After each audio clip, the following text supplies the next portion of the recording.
Hello. Hello.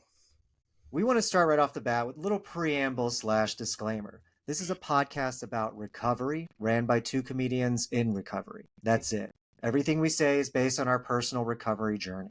And no matter where you are in your personal recovery journey, whether you're actively engaging in your addiction or 4 years in, you are welcome to listen. But that being said, we're not trained to handle a crisis. We're not trained to handle anything, honestly. If you can't tell, this podcast is pretty hard to manage for us. But if you are in a crisis, check out the show notes for some trusted resources that may help you and keep fighting the good fight. Axios. And now for the show. Functioning. Functioning. Functioning. Functioning. Examples of functioning. Navigational sensors aren't functioning. Glad to see you still fully functioning. If you can tell, I don't know what I'm doing. I've been doing this. I've been doing this for 2 years, and I'm still like, oh. It's a fun app. I've done a podcast with something like this before. Oh yeah, I think I saw Yeah. that. I was just Googling you, Yeah. and I saw that you are, just for our audience to know, I'm sitting here with Issac Samuelson, who is the director of clinical operations at Yeah. the Chicago Institute for Change.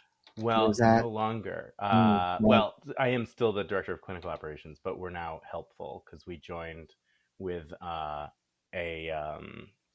startup called Helpful that helps pair people with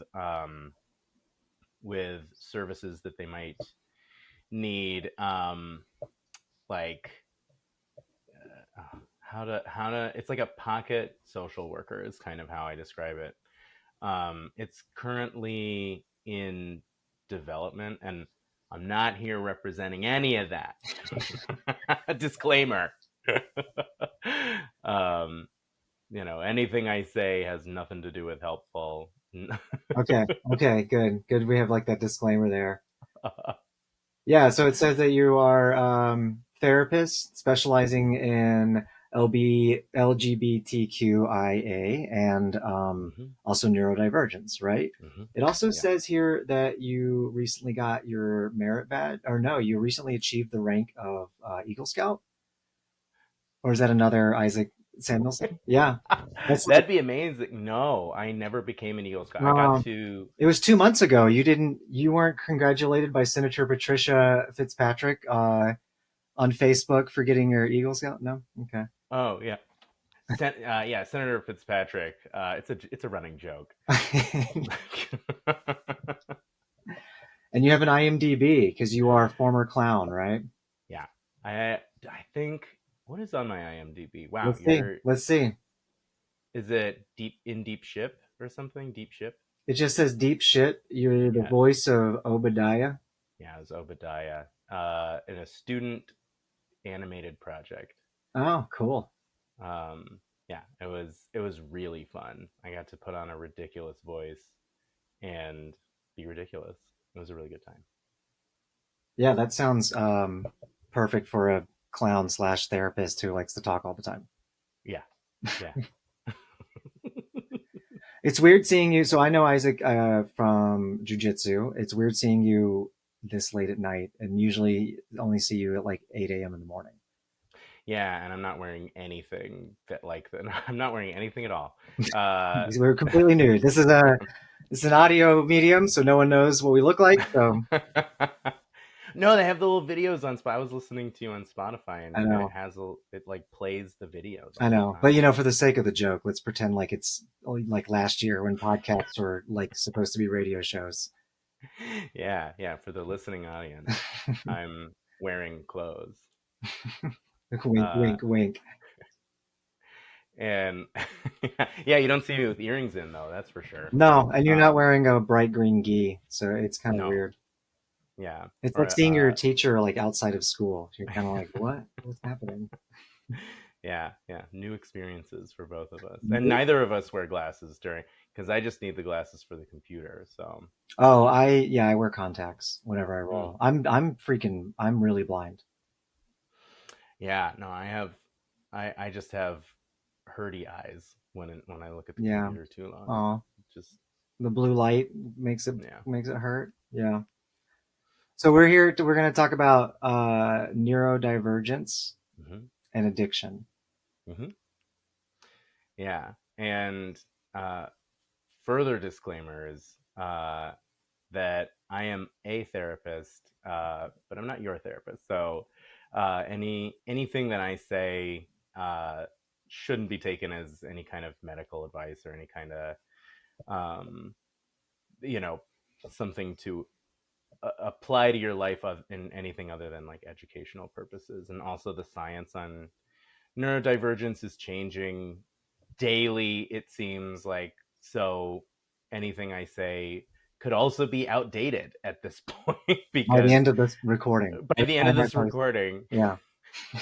the things I say about ADHD are already old hat. So, but really, I mean, it just is kind of, and then also some of it is personal experience. I have ADHD myself, and so some of this is sort of, um, uh, personal experience, philosophy. Anyways, Yeah, that's all uh, this podcast is. We're all just we're just talking from our asses. yeah, yeah, yeah. So But they're take it like they're that. wise asses, you know. Yeah. That's why they call it that. Yes. Thank you. Yeah. From my wise ass, please don't take this too literally.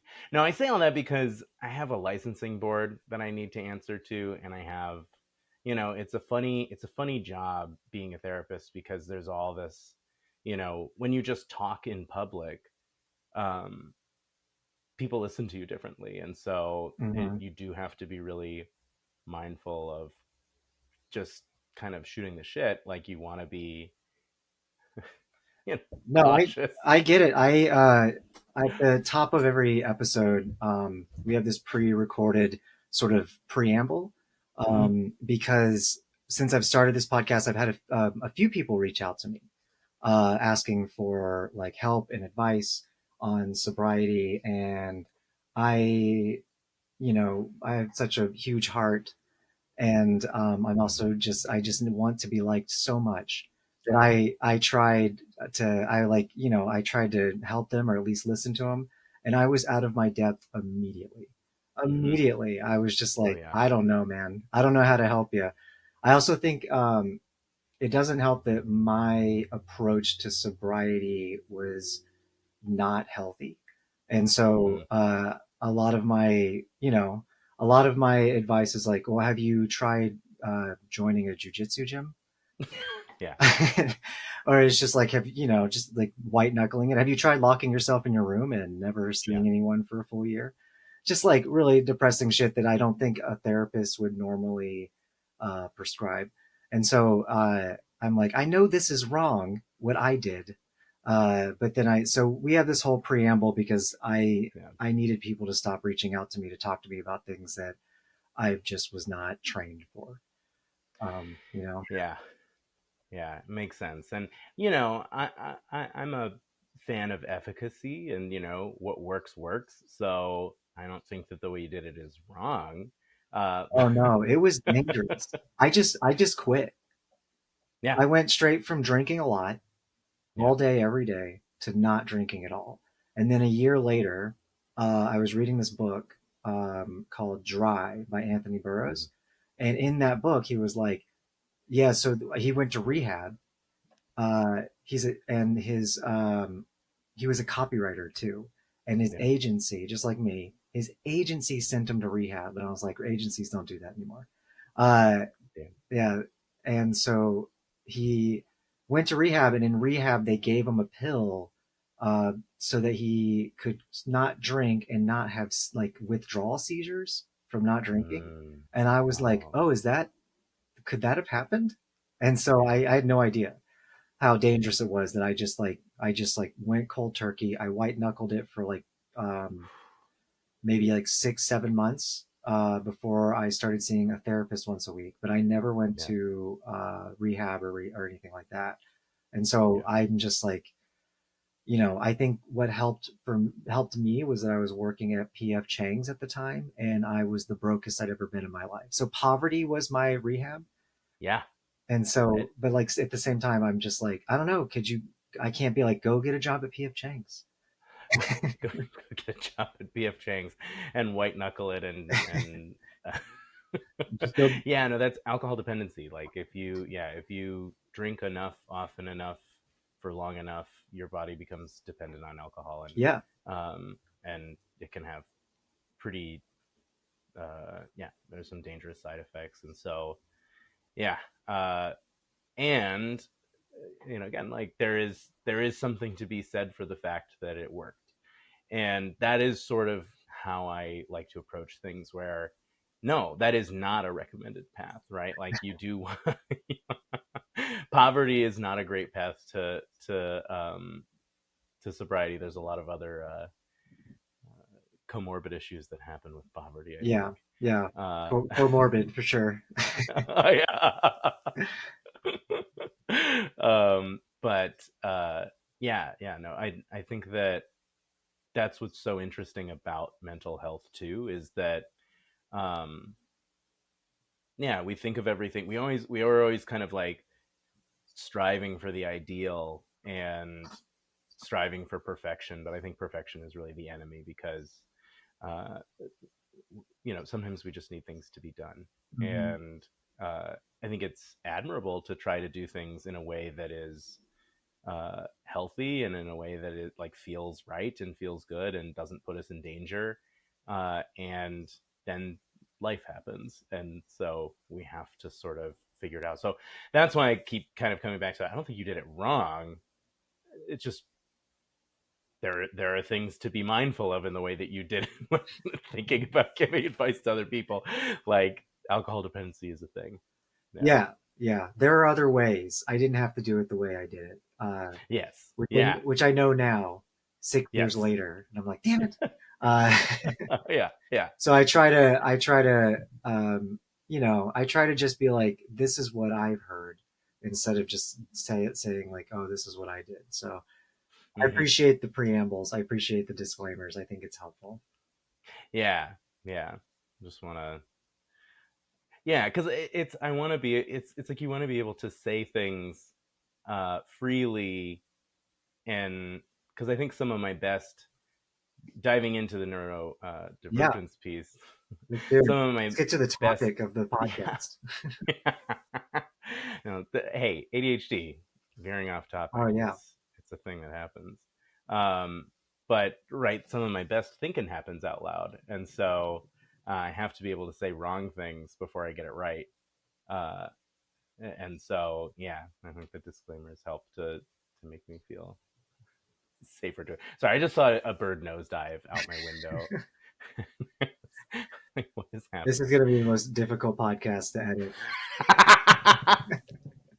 Okay, focusing in, With both, focusing up. honestly, when I listened to like earlier episodes, you were talking about bad things before you say something right.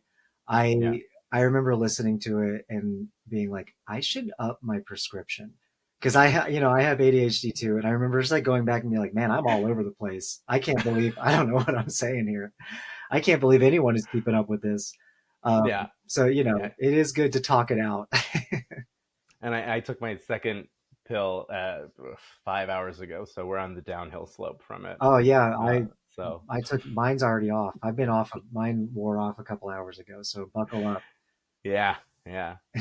Listeners at home. So let's maybe for people who don't know or like think that neurodivergence is just like a buzzword. I have a Yeah. bunch of I pulled up a bunch of questions. I worked with Great. ChatGPT to Hey. help me come up with a bunch of questions. Great. And the first one is why is neurodivergence fake and caused by vaccines? Ah. Yeah. It's the chip. Yeah. Okay. Cool. I think Yeah. ChatGPT might be leaning a little too right here. Oh Um, no. no. Let's talk about neurodivergence and like what is it? Like I know it's like Mhm. there's like we were talking about this a little bit on the mat. Like there's the umbrella. Yep. So let's talk about the umbrella of neurodivergence at first, and then we can get into like the more like nitty gritty parts about how addiction can show up in those spaces. Mm-hmm. Yeah, so neurodivergence is essentially it's a hardware issue, not a software issue. So neurodivergence is how we are wired, and it can happen in different ways. So some people are born with their brains wired in a certain way that is can look like ADHD, autism, uh, Tourette's. There are you know, bipolar, schizophrenia. Like these are wiring things. Whereas, you know, in sometimes depression, in some cases depression, um, you know, and then there are the software ones, which are more anxiety and other types of depression, where that's kind of software. Like there are actually that it's less to do with wiring, but again, it's not in every single scenario. So there could be somebody with anxiety who is neurodivergent or Mm-hmm. neurodiverse, who one of the ways in which that neurodiversity expresses itself is through anxiety. And so it's, yeah, that's why I say hardware versus software. Like there are certain presentations that can be kind of treated with just thinking differently. Neurodivergence can't be treated by just thinking differently. It is how you are. I'm going to just keep saying how you're wired. No, it's great. It worked. And yeah, so that's how I think about neurodivergence as a concept. Is it's a hardware issue, where and then there's other ways that people can become neurodiverse or neurodiverse.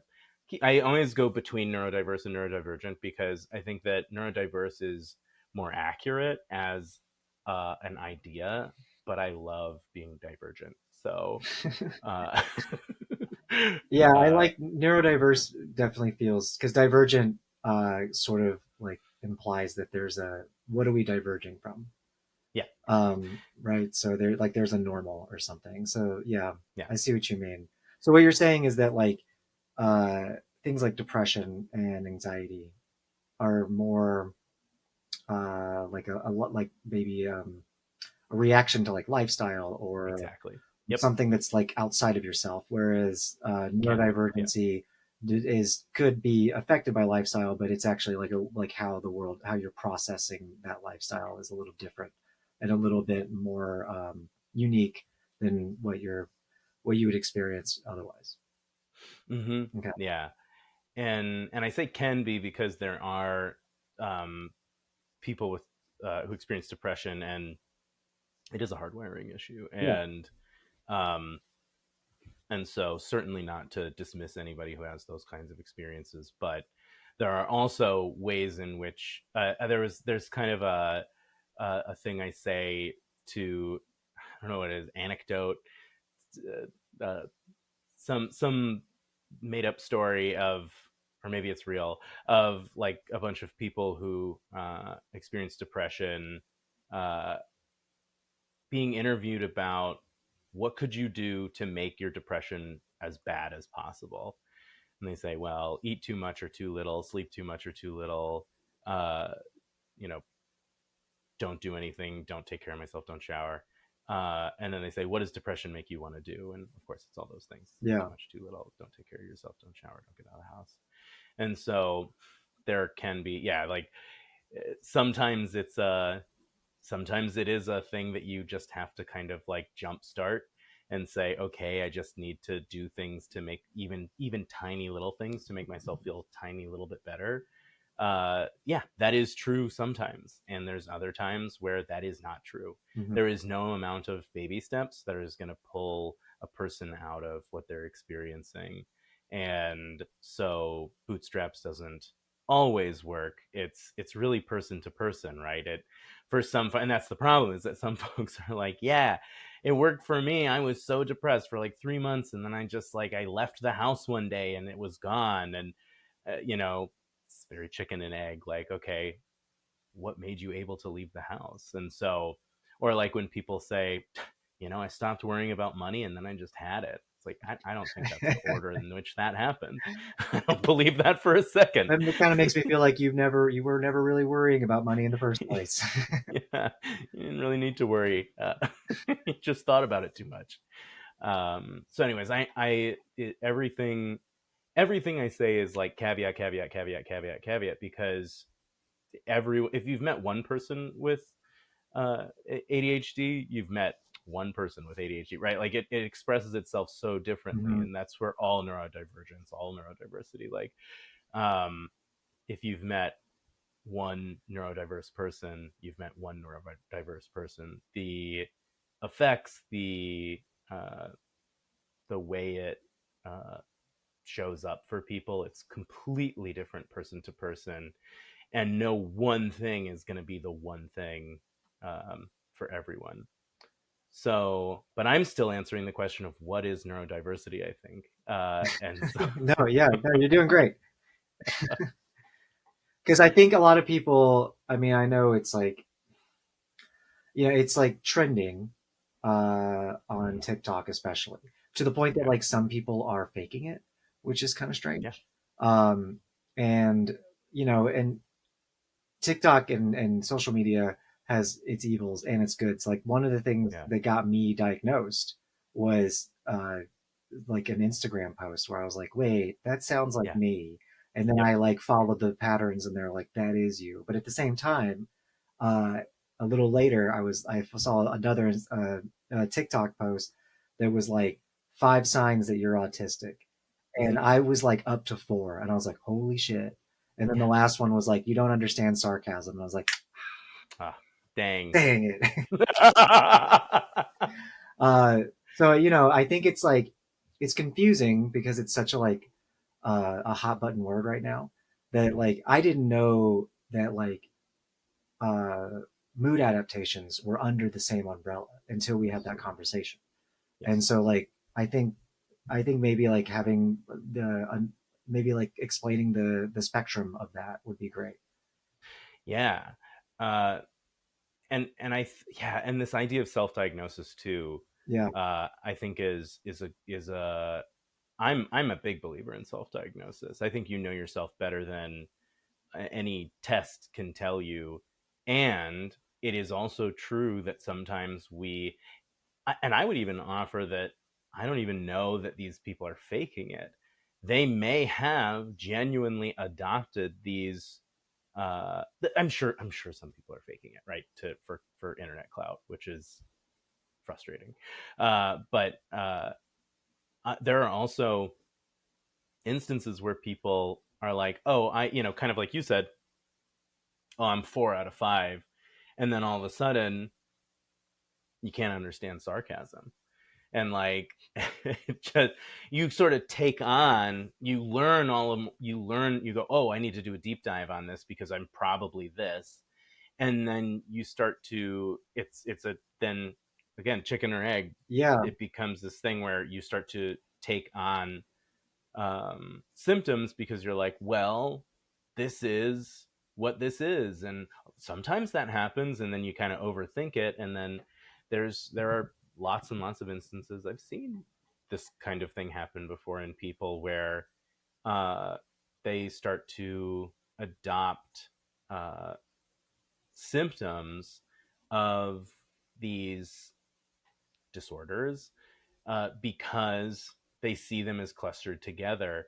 And it's actually part of my criticism of diagnosis in the first place, that diagnosis is not like some test when like people don't give you some litmus test where you go, ah, yes, even neuro testing, even neuropsych testing is like useless without interpretation, and interpretation is flawed. Like it's person to person.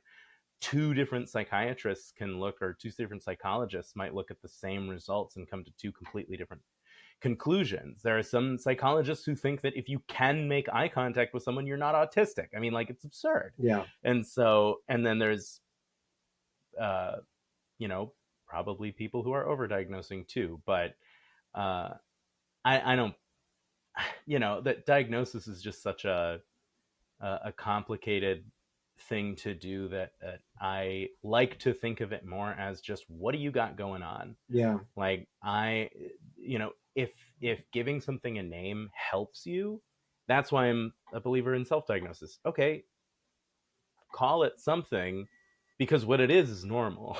It's everything that you're doing at any given time is a really normal thing to do, and it's probably the thing that you think is best to do at any given moment. It might be hurting someone, and it might be hurting you, and it might be working against you, and it might be working against your best interest, and it might be working against someone else's best interest, uh, but it's normal. It's not, that the words we have to describe what people do and the way they are and how they think is just really cruel.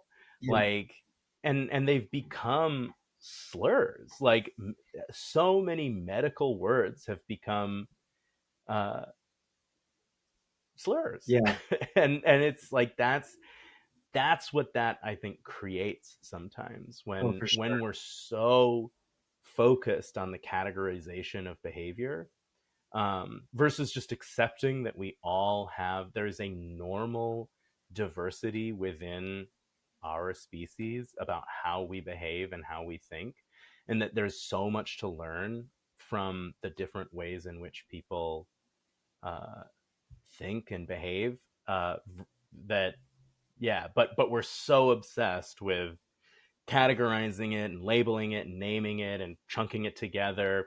And you see, if you read the DSM, every single diagnosis is like, unless better explained by something else. And it's like, okay. So and our conversation on the mat, I was talking about, I'll talk about my Sunday, where I just, I was having a rough week, and I really wanted to pull myself out of it. And so I made a big list of things for me to do, like do my laundry, clean my apartment, um, do all these things. And they were selling habaneros at the grocery store. And I just really wanted to see if I could eat a full habanero and what would happen to me if I did it. And I did. And it turns out I have a pretty high spice tolerance, because it was like pretty uncomfortable. I was like, it was painful for like 3 or 4 minutes. And then Wild. it was really nice for It's like a wild. maybe 5 or 6 minutes, and then it was done. Within maybe 15 minutes, I was done with my habanero, and then I had a little bit of a spicy tummy for like probably 24 hours. But beyond that, I was fine. I would have been pooping fire. I was doing that, but it was fine. It was no more than normal. Um, No. I got uh, indigestion just from hearing that story.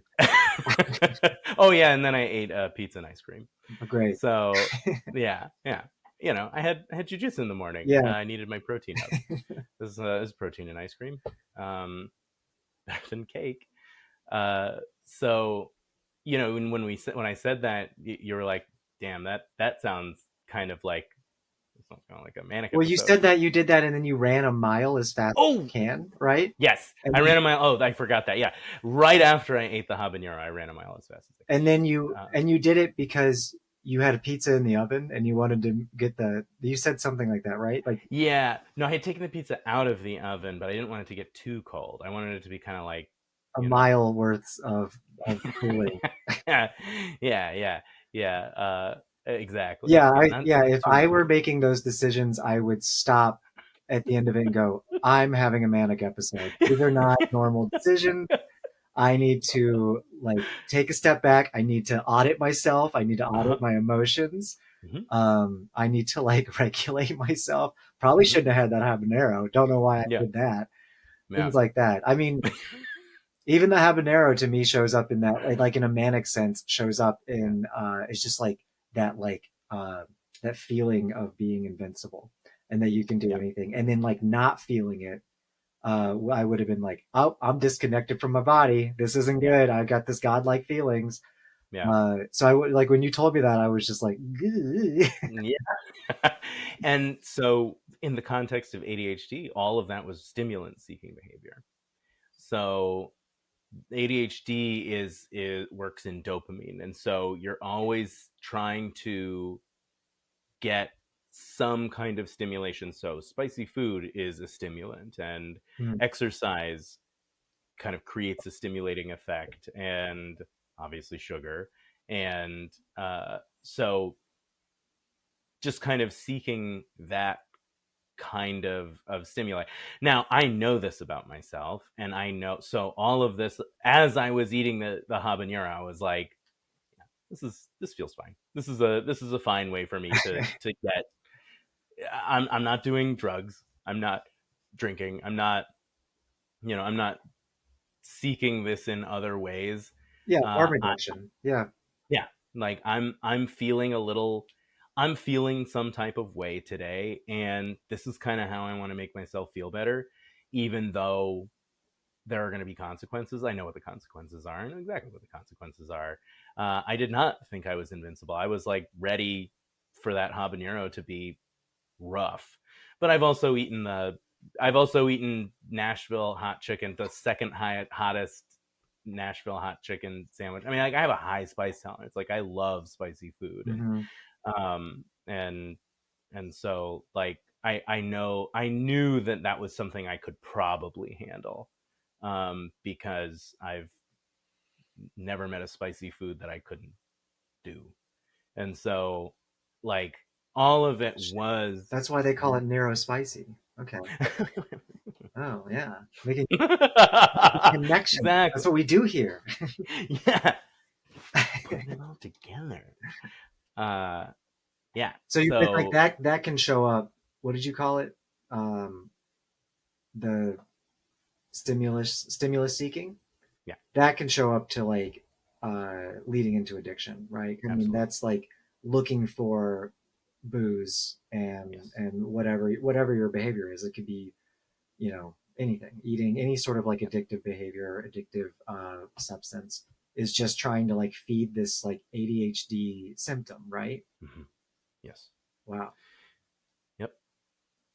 And even, you know when you think about, when you drink, and it kind of hits you again, right? Like, you get to a certain level, and then you keep drinking, and then the effects kind of keep going up and up, and you keep chasing that up and up and up feeling. You're like, oh, I want to feel that thing again. Yeah. That is like stimulant seeking behavior. Like, that is looking for that feeling that kind of brings you up one more time. And so, Oh shit. uh, That's why I'm on extended release Adderall yeah.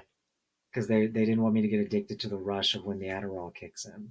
Yep. That Which makes they sense. are right because like when I wasn't on extended release, I was like, oh, this is great, and then and then I had to be like, oh, hey doctor, I can't do this. Maybe not this. Need something else, like Yeah. stretch. But yeah, that's interesting. Hmm. Um, yeah. And, Oh, go ahead. Sorry. well, there's a specific reason for it too. It's because basically the dopamine receptors in somebody with ADHD, let me say it the other way. The dopamine receptors in somebody who does not have ADHD is like a shot glass. Like, it's, to keep the alcohol metaphor, I guess, or to keep talking about alcohol. Yeah, It's like we're just gonna trigger the shit out of our audience. a thimble. uh, Just but one and the a half person ounces. one. Yeah, because no alcoholic knows like what 1.5 ounces. like 3 fingers worth of Okay. Right, like, it's uh it's much smaller, and then someone with ADHD, it's more like, uh a water bottle or a pint glass. Like, yeah, it's or a pitcher. five It just fingers. takes, Yeah, or it whatever depends the on how next the drink. night's going. Yeah. uh yeah, and so that there's just more capacity. There's no, I am satiated. There is just more. And so that a lot of people abuse food, a lot of people, um uh you know abuse drugs and alcohol, because it's searching for that thing that never comes, which is the feeling of satisfaction, the feeling of satiation. And uh it's really hard, because being understimulated, like, you hear understimulated, and it's like, what, bored? Like, no, understimulated is like painful. It's like imagine if you were watching a house catch on fire and there was nothing you could do, but you felt like there was something you could do. Like if you were just set, like you were tied down and you couldn't do something about something very, very, very, very urgent happening in front of you. That's the feeling of understimulation. It's like I have to do something. Like this is so, I feel like I'm crawling out of my skin. Like that's Yeah, the that feeling feeling. of understimulation. And then when you get the stimulant, then it brings it down. So the idea of stimulants, the idea of Adderall, is that it brings your stimulation to here, so that it's like the pint glass is all but this full. And so then you're able to have more moderation with all of the other things. And you're able to focus, because that's the other piece, is that it isn't, ADHD is the worst name for this. It is not a deficit, it's an abundance of attention. There is too much attention and not an ability to focus it. And oftentimes the distracting things are stimulating.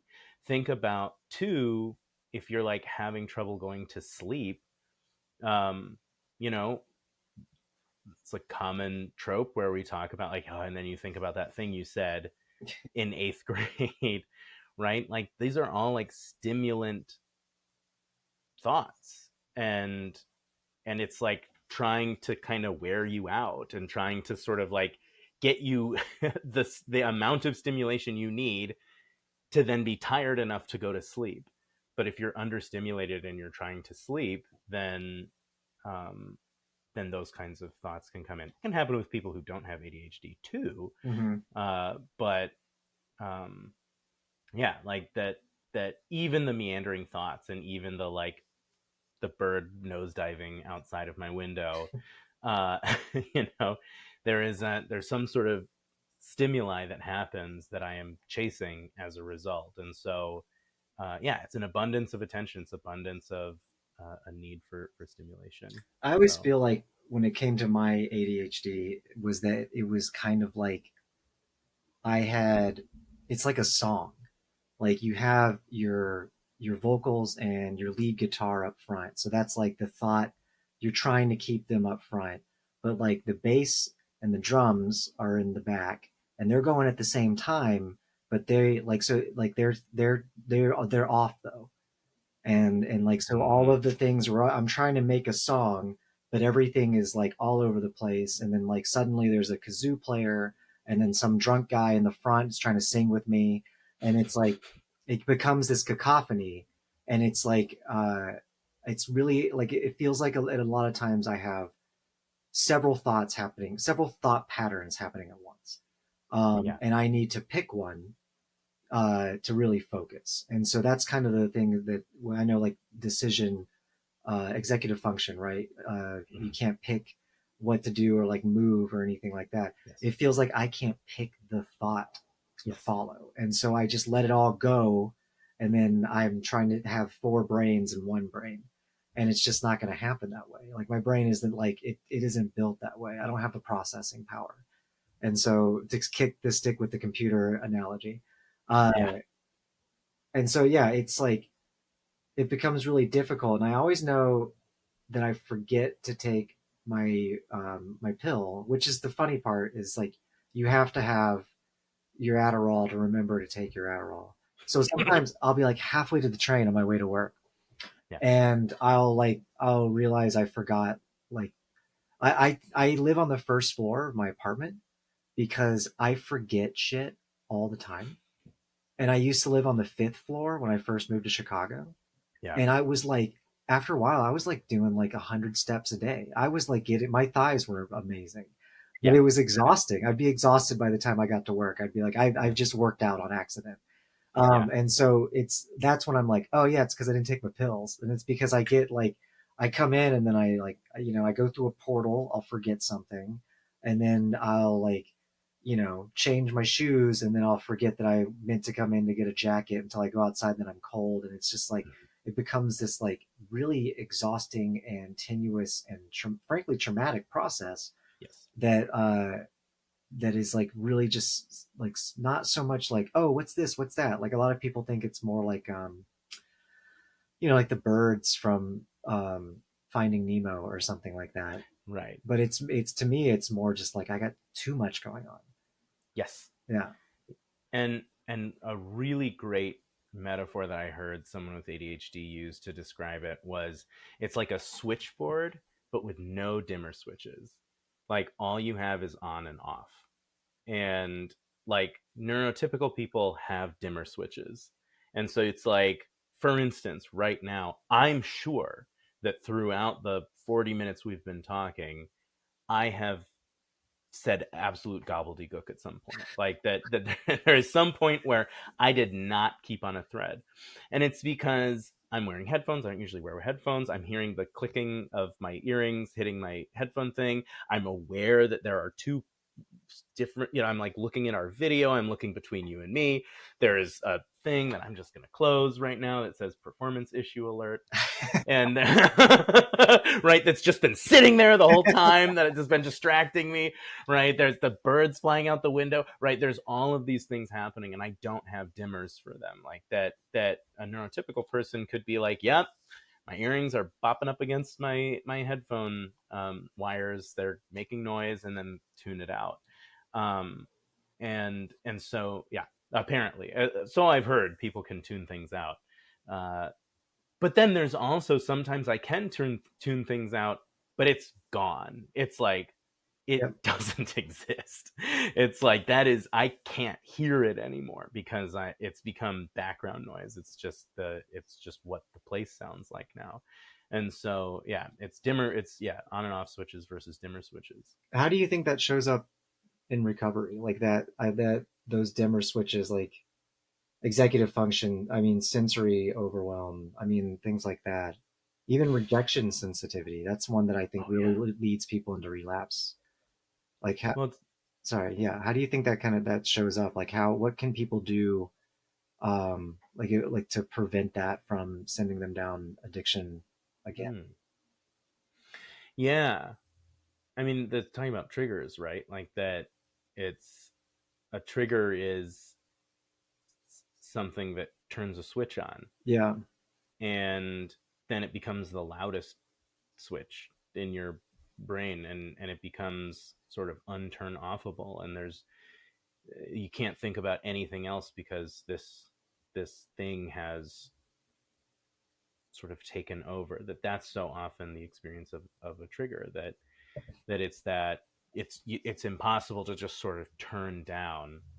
um I think that there are, I don't know how much, I don't have one size fits all Oh, solutions for all anyone. right. Well, Yeah, so thanks, it was nice talking. that's great. It's fun. But but I think that I think there really is value sometimes, and sometimes these things will work and sometimes they won't. Like out trigger yourself. Like, what is something that you like more? Is there, Yeah. right, is there something that you can do that's distracting enough to get the thought of We talked about that on some of the performance? earlier episodes about like Mm-hmm. essentially get into like something that's a little bit all encompassing, like full Yeah. body kind of Yep. things, or like really tedious or like things that kind of distract you away from those. Mm-hmm. First, we say get the fuck out away from your trigger, like get away.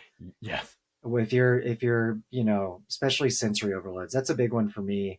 I have like Mm-hmm. really like the older I get, the more sensitive my hearing has become, and so Mm-hmm. there's like a loud room, I'm like I gotta go, and usually bars are super loud, so it's really worked out for me. Yeah, uh, and so we talk a lot about that and like trying to practice like somatic work and things like that to try to like work through the physical aspect of neurodivergent. Yeah, somatic work is so, it's a lot of what I do. I do relational and somatic work as a therapist a lot. Oh, so So relation like REBT, like Albert Ellis kind of stuff. Oh, mm-mm. No, it's like using the relationship itself to Oh, I know what you're talking about. foster change. Yeah. Yeah. So just the nature of the way in which I relate to clients changes the way that they relate to other people in their life, because that's how fragile a lot of people talk about attachment, and about how attachment is this fixed thing. Oh boy. Okay, hold on. Okay. I'm gonna do this in order a little bit, No, it's because okay. we were talking about I something. just started thinking about Field because I've only seen that on Field. If you That don't know doesn't what Field surprise me at is, all. look it up. I'm not going to tell you. Just look it up. Mm-mm. Make sure that you have your privacy screen up. Yeah, Have fun. for some of the profiles. Look, it's no Discover sniffies, yourself. but uh, but okay. So the first thing, talking about triggers and distracting. So right, there are ways to kind of shock your way out. There's also like focusing on the feeling itself. I think that's a really helpful thing, because like feelings and thoughts are interconnected, and your thoughts are going to amplify your feelings are going to amplify your thoughts.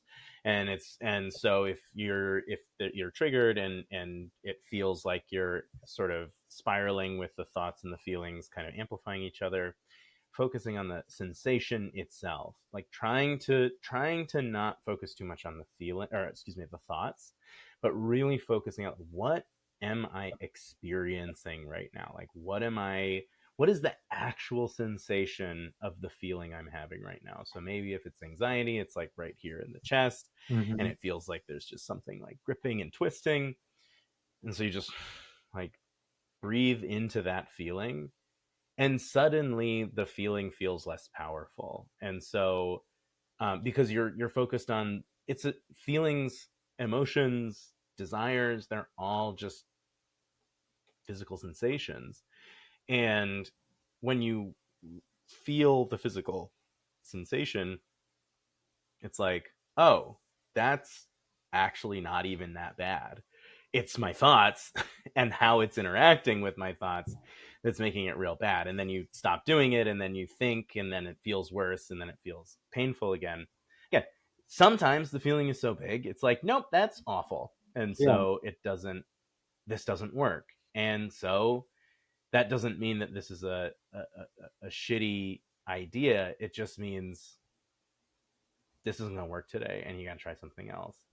And so those are some kinds of things that I think can be helpful. It's just kind of taking stock, and getting in touch, being present. So much of addiction is escaping what's in front Escaping. of you. Yeah. And connection to ourselves, connection to each other, is our deepest desire and our greatest fear. It's like the thing that keeps us going, because we want to feel connected to each other, because we're social species, because um, and then it's terrifying. It's so terrifying to be connected to others. It's so terrifying to be connected to ourselves. Um, and so that's it's sort of a way to, and I think that often as well, we um, sort of try to press the gas and the brakes at the same time, which is also not very effective. And I think that there is a way. Here I am spitballing, that like I think that there's a way that addiction uh, can be that. It's like I want to feel connected to others, but I also want to protect myself. Yeah, for sure. And Definitely. I mean, right, that's what a bar is. Like going to yeah, me, a bar is like it's it has this guise, right? Like Cheers, mm-hmm, everybody knows your name. mm-hmm, You're sitting at the bar, you're having a drink, everyone starts talking. Sometimes you have these like amazing connections that last only for one night, but it's very yeah, superficial. yep, And it doesn't last very long because there is that like there's always going to be that barrier. And yep, I think it's even, I've encountered that barrier even outside of the bar and like with people who don't have addiction. I think that's just more of yes, like a sickness within society itself. yeah, And it can be difficult because I, I'm so open because of this podcast mainly. Like I tend to just like start talking about my stuff and it like it kind of like bums people out, or it like they're just like not used to those kind of conversations. And I think that's kind of what I'm experiencing, is that it's not that like they're not used to it, but I think there's a bit of a fear of even approaching it, right? And I think a lot of it is because it's a lot of work and we're kind of lazy. And it's the kind of work that like isn't celebrated like you would think like a job would be, right? It's like Mm-hmm. it's the kind of work that just is purely for yourself, which is society is kind of it's a weird way of seeing that as well, right? Mm-hmm. And it's just I think there's a lot of fear of like doing that work Yeah. that like stops people from wanting to like connect with their body, connect with other people, connect in general. Yeah. And I don't my feelings about laziness, I just don't think it really is a thing. It's like not real. Oh, I That think lazy everyone. I think we're. I mean, when I. Yeah. Okay. No, no, I bet you agree with me. Okay. Go ahead. I was like, but no, I didn't mean it like. Okay. No, I know. No, no, no. I agree that what you're describing is like the, like it is a lazy approach, right? Like, and lazy in the kind of the way we use it. And another way I think to describe it is like uh pain aversity. Yeah. Like we don't want to be vulnerable.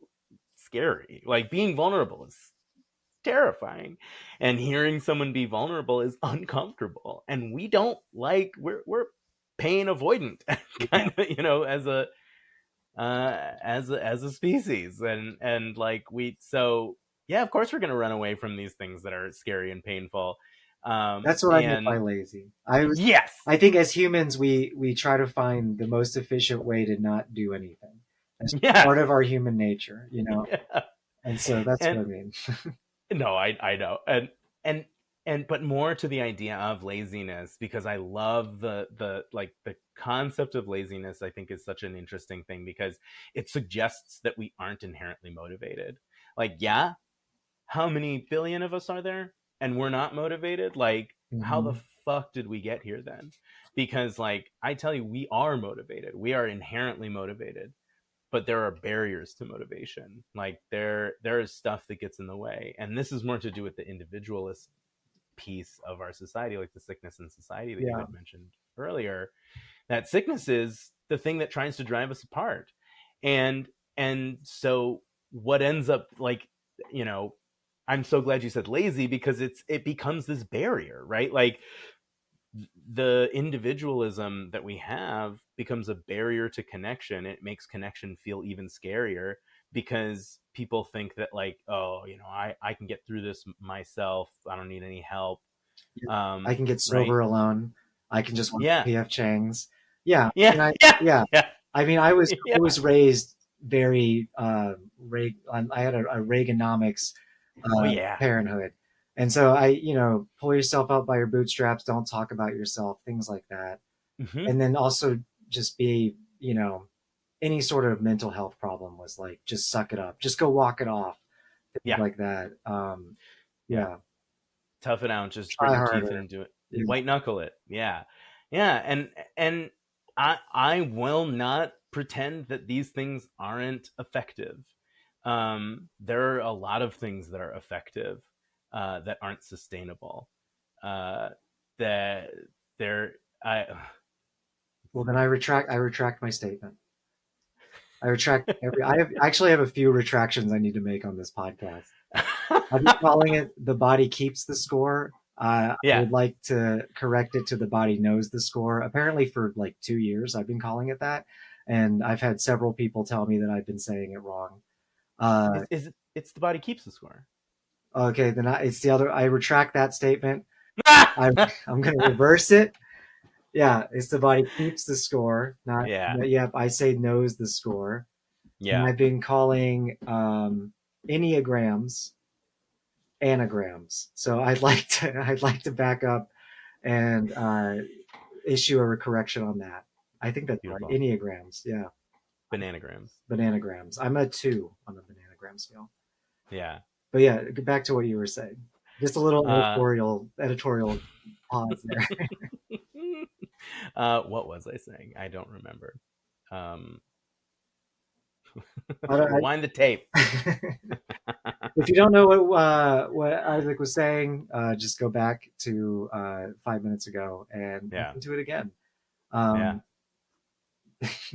I'm sure I came to some conclusion there. Oh, no, no, barriers to motivation. Barriers to motivation. yes, I mean, So yeah, actually, that's one of the questions that I wanted to ask you about was because, great. like, I think when you have time blindness, one day at a Hmm. time is really difficult. Yeah.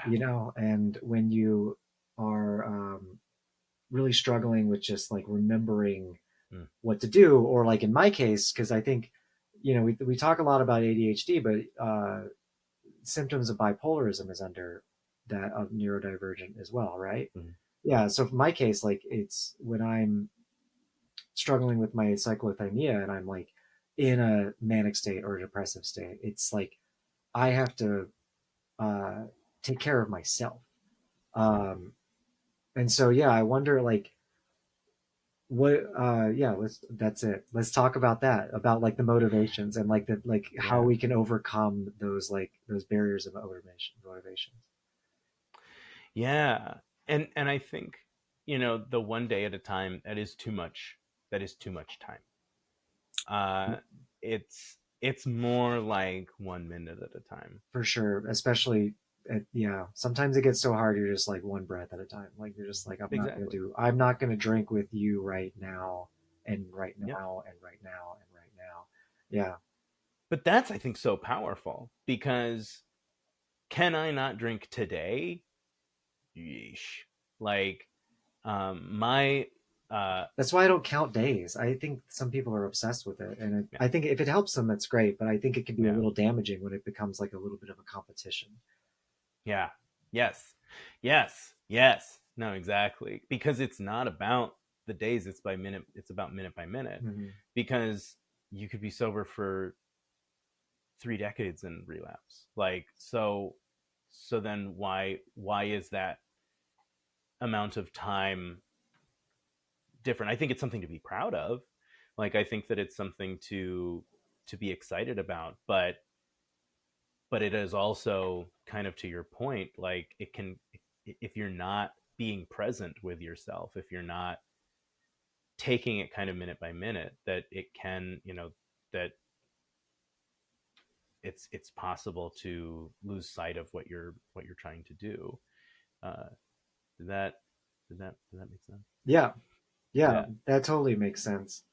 and um and I think also, like, so my connection, I smoked cigarettes for, Oh, same. yeah, probably 15, 20 years, I don't Yeah, remember. same. It's made jujitsu so much fun. Yeah. And I have asthma, and it's super smoky here in Chicago. It's like the worst air quality Yes. in the world right now. And I don't think it's a coincidence that widespread panic is in town, and I think that's Mm, contributing to the smoke factor. Is all of their yeah. fans just blazing it downtown? Chicago is very crusty right now. I I went I went on a run this morning, and there was somebody on a bike wearing a mask, like a really intense, like not just a normal N95, like a respirator, and I was like, wow, like very COVID cautious. Like, do you? I don't know that I could ride my bike down Lakeshore Drive, but hey, like that's great. And then I was like, oh, no, it's an AQI thing. Yeah. Okay, that makes sense. And then I've been like all day, so that was, I probably could have skipped that today, uh, had I known. Yeah, but yeah, this one breath at a time. Like, yeah, that's it. That you may not be able to do it for the whole night. If you're like looking down the barrel of all night, it's like that's like eight, it's like 6, 7, 8, 9 more hours. No. But if you're saying, can I not do this thing right now? Like, yeah, I can. It's like, did you watch Unbreakable Kimmy Schmidt? Yeah. And she's like doing the Just crank, and one she's more turn or something. Yeah. yeah, Yeah. I love that. it's like that, but real. Like that obviously you get fatigued after a while if you're turning a crank, but um, there's like a physiological thing that's happening in that moment. But I think another thing to consider with addiction is it only feels like there's something you're really missing out on, and kind of reminding yourself like, um, actually, uh, I am fine. This feeling is really, really uncomfortable. And otherwise, though, unless, like we talked about at the beginning, you are alcohol dependent, which is really different. If your body is dependent on alcohol, then you really do need to seek some. Uh, Some you need to recruiters talk at to a DF doctor. Banks. Oh, doctors. Oh. You need to talk to, yeah, a locksmith to lock yourself in your room. uh, as effectively as possible. No, that you, yeah, I mean, right, like with alcohol dependence, that's not what I'm talking about. But in 99% of the time, 99.99% of the time, what we're talking about with like triggers and things is a feeling of great discomfort, and and you're not going to die if you don't um, drink or use in that moment, and um, being able to remember that while you're taking it one breath at a time and saying I can make it past this one breath, or also reminding yourself that you're not actually missing out on anything. Mhm. That's also, I think, part of it is this Overthinking. fear that that there's something important that you're not getting. There's something that everyone else is getting that you're not getting, or there's something important that that will happen as a result of this, and reminding yourself, no, like I can make it this next moment without doing that, and in fact I can do this indefinitely because I won't this isn't going to be harmful to me if I don't do this thing. But Yeah, or like we're not talking finding indefinitely. finding new ways to cope, like eating a Mm-hmm. habanero and going for a run. Like there's You know, there's yeah there's it's better than drinking. Like there's yeah. definitely times when I felt like my mind was racing, and the only way I Mm-hmm. could like I could focus or I could go to sleep or anything like Mm-hmm. that was with booze. Yeah. Or on the other end of that, like with my, if I was like in a hypomanic state, the only thing that's going to bring me down would be Mm-hmm. like just drinking as much as I can so that I can fall asleep. Because, Yeah. sometimes I wouldn't sleep I'd only sleep a couple hours a night or like for weeks. Yeah. Um, and so like, I think like finding that, oh, maybe if I just like ride out this like hard feeling for 10 minutes or so, Mm-hmm. and then I have some lavender tea, I find that it works, that I'm not going to drink. Or like, eating like I used to eat like pounds. I don't think I ever told you the date story. So when I first got sober, I used to buy two of those giant, like those big boxes of dates that they have at the grocery store. Yeah. And I would eat all of them in one sitting. If Yeah. I was, because what I used to do is eat a ton of candy in one sitting, and then Yeah. I would like to like basically harm reduce, because I was like, okay, I got to get through this feeling. I need texture in Yeah. my mouth because Yeah. because that's a thing. Like I like there's Yep. that those little texture obsessions. I need Yeah. something gummy that's gonna like last a while, so that my jaw is always moving. So that if Yep. my jaw is moving, then I don't have to think about how much I want to drink. Mm-hmm. And then I was eating so much candy that I was waking up with candy hangovers, and I was like gaining a ton of weight. Mm-hmm. And so my therapist was like, have you thought about trying dates? Like trying to replace the candy with something else. So then I started eating a bunch of dates, and then I don't know if you know that dates are super high in fiber. Oh So yeah. then I shed my entire body out. Mm-hmm. Like I would just like long, just like 20, like Oh no, like yeah. 2 hours on the toilet, just shitting everything I've ever eaten in my entire life. Yeah. Just after eating a ton of dates. But I also used to do that when I drank. So like, Yep. like it's better, and it's another way of like coping. And I ended up like finding this like these new things. Now, if I start feeling that way, I usually just like take a break, breathe through it, do some stretches, Yeah. You know, I watch, sometimes I zone out and just watch Law and Order SVU. Something about Mm. the tone of Detective Olivia Benson's voice really Mm-hmm. like soothes me. But as long as Yeah. I'm finding these harm reduction coping mechanisms that are replacing the things that I had, Mm-hmm. and I'm coping, and also identifying that I'm coping with a neurodivergent Yes. symptom, instead of it being like rooted in shame or something like that. I'm like you were saying, like you ate the habanero, you went for a run, and the whole time you're just like, there's a lot of research that backs up what I'm doing right now, and it's just Yeah. like knowing that this is okay. I Yeah. think is key as well, right? Like taking it at one Shame. moment at a time, and then knowing that like doing other things and knowing that this is a condition of something else is perfectly fine. All right. Thanks for listening, everybody. Keep fighting the good fight.